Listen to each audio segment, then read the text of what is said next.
been done. As she runs to me and buries her head into my stomach, clenching. Her 7-year-old self-esteem has been crushed due to the teasing because of her dark skin, thin frame, and resistant hair texture. I can tell that the damage has been done because oftentimes I have to lift her chin to look me in the face as she speaks, and I confess that I'm worried. And I know now that I am in a race against time. I am in a race against time before that man gets to her head, and say, hey, shorty, you pretty. And those words will sound so sweet that she has never heard them before with sincerity, and even at that moment, if they are not, she will still rationalize the sound, the emotion to make that moment golden, to be her reason, and he will speak.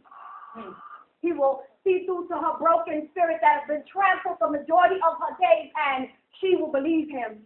She will believe him through all the hurt and pain. She will believe him with the blood that comes through her very veins, blinded as everybody watches as she defends his every action because he was the first and only to tell her. And he will believe when he says that you are nothing without me.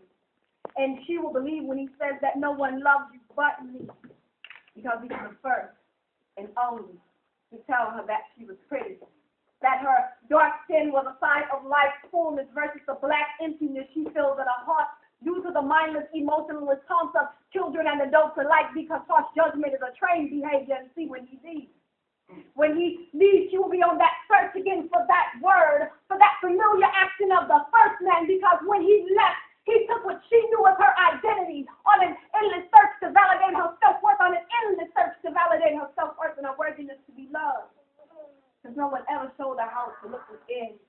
Only fed the belief that you ain't until a man say it, feeling incomplete until he sticks himself inside her precious womb to validate it, forced into an existence of miseducation, false identity relation, false self-hatred, running away from every man now because she has been convinced.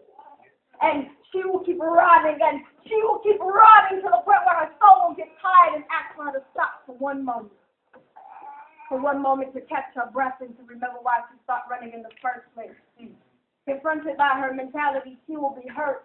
Hurt to know that what she thought was self-love was nothing but an empty attempt to get people to see how pretty she was. She will be hurt wondering, why did she abuse her spirit all over this word? Why did she give herself countless meaning all over this word? And she will beat herself up to no end all over this word, to the point where she can only lie in a puddle of tears, now bringing forth the issue of foolishness. Now, stacking issue after issue to the point where her castle is built and her heart can no longer be reached, because in her mind, no one wants an empty fool to spend a life with, and now she sits in that dark, cold corner just getting by, and time will pass her by, and time will pass her by with no resolve. So now, I am in a race against time. I am in a race against cause and effect. I am in a race to show her that pretty ain't nothing but a word, and she is beautiful regardless. She is beautiful because she is a goddess brought to flesh. Beautiful for her name manifested. She is a fragrant flower blooming in spite of. Beautiful just because she is Jasmine.